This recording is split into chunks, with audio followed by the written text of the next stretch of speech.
Assalamualaikum warahmatullahi wabarakatuh.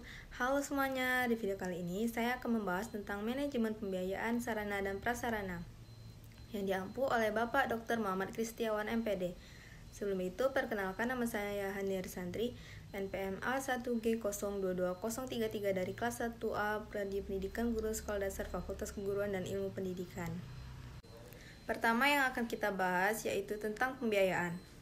Yang pertama, konsep pembiayaan pendidikan. Upaya mengumpulkan dana untuk membiayai operasional dan pengembangan pendidikan untuk meningkatkan kualitas SDM sehingga mampu bekerja sama di lingkup lokal, regional, nasional maupun internasional. Faktor yang mempengaruhi pembiayaan pendidik yang pertama, kenaikan harga, perubahan relatif dalam gaji pengajar, perubahan dalam populasi dan kenaikannya peserta didik di sekolah, meningkatnya standar pendidikan, meningkatnya usia anak yang meninggalkan sekolah, meningkatnya tuntutan terhadap pendidikan lebih tinggi. Yang kedua, landasan hukum pembiayaan pendidikan. Yang pertama, dasar yuridis. Pertama, Pancasila, Undang-Undang Dasar 1945, Peraturan Perundang-undangan. Yang kedua, dasar filosofi. Ada yang udah tahu belum dari mana aja sih sumber keuangan sekolah? Kalau belum, yuk kita bahas sama-sama. Nah, sumber keuangan sekolah itu ada dari orang tua, pemerintah pusat, pemerintah daerah, masyarakat, fasilitas sekolah, siswa, dan pemilik sekolah atau yayasan. Selanjutnya yang akan kita bahas yaitu kategori biaya pendidikan. Yang pertama, biaya langsung dan tidak langsung.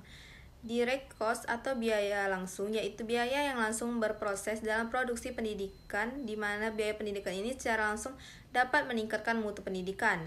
Indirect cost atau biaya tidak langsung adalah pengeluaran yang tidak secara langsung mendukung proses pendidikan, tetapi memungkinkan proses pendidikan tersebut terjadi di sekolah, meliputi biaya hidup, transportasi, biaya jajan, biaya kesehatan, dan biaya-biaya lainnya. Yang kedua, biaya masyarakat dan biaya pribadi. Biaya masyarakat dapat dikatakan sebagai biaya publik, yaitu sejumlah biaya yang harus dibayarkan oleh masyarakat untuk pendidikan, baik melalui sekolah maupun melalui pajak yang dihimpun oleh pemerintah. Kemudian digunakan untuk membiayai pendidikan. Biaya pribadi adalah biaya yang dikeluarkan oleh keluarga untuk membiayai sekolah anaknya dalam bentuk uang sekolah, uang kuliah, pembelian buku, dan dana hidup siswa. 5. Pendekatan biaya satuan pendidikan. Yang pertama, pendekatan makro. Pendekatan makro mendasarkan perhitungan pada keseluruhan jumlah pengeluaran pendidikan yang diterima dari berbagai sumber dana, kemudian dibagi jumlah peserta didik. Yang kedua, pendekatan mikro. Pendekatan mikro mendasarkan perhitungan biaya berdasarkan alokasi pengeluaran per komponen peserta pendidik yang digunakan oleh peserta didik. Selanjutnya, yang keenam, fungsi pembiayaan pendidikan. Fungsi pembiayaan pendidikan yaitu yang pertama, memungkinkan penyelenggaraan pendidikan dilakukan. Yang kedua, memungkinkan ketercapaian kelangsungan hidup lembaga pendidikan. Yang ketiga, dapat mencegah adanya kekeliruan, kebocoran, atau penyimpangan penggunaan dana. Yang keempat, target-target yang akan dicapai sekolah. Yang akan kita bahas selanjutnya yaitu manajemen sarana dan prasarana. Yang pertama, pengertian sarana dan prasarana. Pengertian sarana, semua fasilitas yang diperlukan dalam proses belajar mengajar, baik yang bergerak maupun yang tidak bergerak, agar pencapaian tujuan pendidikan dan berjalan dengan lancar, teratur, efektif, dan efisien. Yang kedua, pengertian manajemen sarana dan prasarana. Suatu kegiatan bagaimana mengatur dan mengelola sarana dan prasarana pendidikan secara efektif dan efisien dalam rangka pencapaian tujuan yang telah ditetapkan. Yang kedua, perencanaan sarana dan prasarana. Keseluruhan proses perkiraan secara matang, perencanaan, pembelian, pengadaan, rehabilitas, distribusi, atau pembuatan peralatan dan perlengkapan yang sesuai dengan kebutuhan sekolah. Ketiga, tujuan dan manfaat perencanaan sarana dan prasarana. Yang pertama, untuk menghindari terjadinya kesalahan dan kegagalan yang tidak diinginkan. Yang kedua, untuk meningkatkan efektivitas dan efisiensi dalam pelaksanaannya. Manfaat diadakannya perencanaan sarana dan prasarana yaitu pertama, dapat membantu dalam menentukan tujuan, meletakkan dasar-dasar dan menentukan langkah-langkah yang akan dilakukan. Ketiga, menghilangkan ketidakpastian. Yang keempat, dapat dijadikan sebagai suatu pedoman atau dasar untuk melakukan pengawasan. Keempat, persyaratan perencanaan sarana dan prasarana. Yang pertama, perencanaan pengadaan sarana dan prasarana pendidikan persekolahan harus dipandang sebagai bagian integral dari usaha peningkatan kualitas proses belajar mengajar. Kedua, perencanaan harus jelas.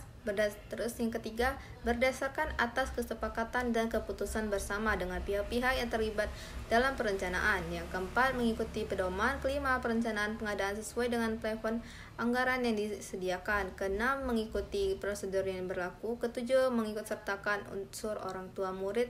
Kedelapan, fleksibel. Kesembilan, dapat didasarkan pada jangka pendek. Kelima, perencanaan pengadaan barang bergerak dan barang tidak bergerak. Barang bergerak yang pertama, barang habis pakai, barang tidak habis pakai, barang tidak bergerak, yaitu tanah dan bangunan. Keenam, pengadaan sarana dan prasarana. Nah, teman-teman bisa pause untuk melihat gambarnya ya. Ketujuh, inventarisasi sarana dan prasarana. Tujuannya yang pertama untuk menjaga dan menciptakan tertib administrasi sarana dan prasarana yang dimiliki oleh suatu sekolah. Kedua, untuk menghemat keuangan sekolah baik dalam pengadaan maupun untuk pemeliharaan dan penghapusan sarana dan prasarana sekolah. Ketiga, sebagai bahan atau pedoman untuk menghitung kekayaan suatu sekolah dalam bentuk material yang dapat dinilai dengan uang. Keempat, untuk memudahkan pengawasan dan pengendalian sarana dan prasarana yang dimiliki oleh suatu sekolah. Kedelapan, pemeliharaan sarana dan prasarana. Kegiatan untuk melaksanakan pengurusan dan pengaturan agar semua sarana dan prasarana selalu dalam keadaan baik dan siap untuk digunakan secara berdaya guna dan berhasil guna dalam mencapai tujuan pendidikan. Tujuan pemeliharaan sarana dan prasarana yang pertama, untuk mengoptimalkan usia pakai peralatan. Yang kedua, untuk menjamin kesiapan operasional peralatan untuk mendukung kelancaran pekerjaan sehingga diperoleh.